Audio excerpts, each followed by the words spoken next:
Surely, there is no greater fictional and theological story ever told than that of Pilgrim's Progress.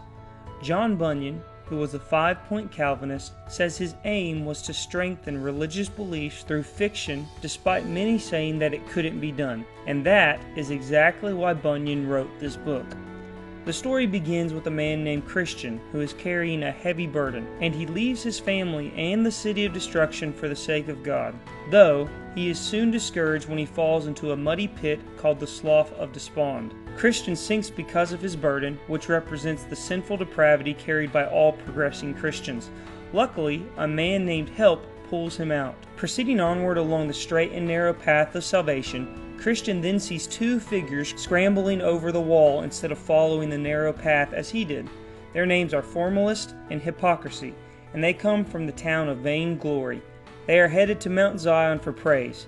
Christian accuses them of cheating by climbing over the wall, calling them thieves in the eyes of God, but they disagree. Formalist and Hypocrisy soon go back because the journey is too hard from here on out. There is absolutely no shortcuts within Christianity. One time, Christian arrived late at a Pilgrim's hotel. The porter is skeptical about letting him in. After Christian identifies himself, discretion allows him inside. There are three other daughters, Piety, Prudence, and Charity, who ask about Christian's journey. They also discuss about Christian's family and why he left them behind. He weeps when talking about his wife and sons. Finally, the four women take Christian on a tour of the lodge, showing him monuments from the history of Christianity, including the very slingshot with which David killed Goliath. They then give Christian weapons for protection. As he leaves, they warn him of a slippery ground he will enter, called the Valley of Humiliation. Walking through the valley, Christian sees a foul monster approaching, in human form with dragon wings and bare feet, and he's covered in fish scales. Christian is scared but does not flee. The monster's name is Apollyon, and he claims Christian as his subject, since Christian is on his land. Christian refutes him, saying he is already subject to a different prince, meaning Christ. Apollyon flies into rage, voicing hatred for the rival prince, and shoots fiery darts at Christian because of this. They fight all day with swords, and Apollyon nearly kills Christian, but Christian at the last minute saves himself and strikes Apollyon, who flies away. Christian could only do this because he was full of God's armor. Continuing onward, Christian finds himself in the Valley of the Shadow of Death, a hot desert full of pits. The narrator in the story comments that this is where the mouth of hell is located. Christian realizes there is more danger for him here than his fight with Apollyon. He even hears the demons clamoring his name. Christian is encouraged when he meets up with a friend named Faithful, but they soon run into a man named Talkative. He loves to talk about all things religious, theological, and Bible-related, but he doesn't actually do these things. So, Faithful asks him to explain the difference between speaking out against sin and hating one's own sin. Talkative has trouble seeing any difference between the two, and Faithful sets him straight.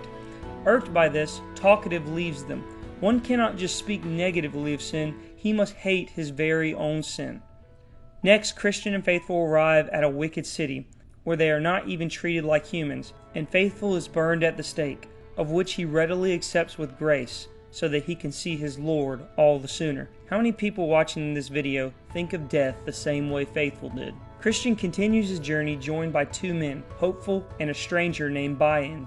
He sees religion as a way of getting ahead in the world. Christian refuses to let Bunyan accompany them unless he affirms that poverty is an inevitable aspect of the faith. Bunyan hates this thought and is turned away and joins other religious rich folk, who are stunned when Christian denounces them. Towards the end of Christian's story, the Shiny Ones encourage them onward. One difficulty soon appears before them, a river flowing between them and the final city gate. There is no bridge, so when they try to cross, Christian feels himself start to sink. Despairing of reaching his goal, he tells Hopeful he fears he will never see the land of milk and honey. Hopeful urges him on, but Christian tells him to go on without him. Then Hopeful mentions Jesus Christ, who wishes Christian well. The vision of Christ gives Christian new hope, and they emerge from the river. Finally, the Shiny Ones lead them up to the gate of the city on a tall hill, where the trumpeters greet them. Christian and Hopeful then realize they have lost their mortal garments in the river. The Shiny Ones beseech the king of the city to open the gate. The king announces that anyone who keeps his truth may enter, and commands the gate open for Christian and Hopeful. They enter and are clothed with garments of gold. After watching Christian and Hopeful enter through the gate, the narrator of the story and of this very video wish he were with Christian and Hopeful. There is loads more to this book, and every Christian should read it. If you enjoyed this video, be sure to like it and comment below. As always, subscribe and show this video to a friend who you think it might help. And always remember, living the Christian life will never be easy.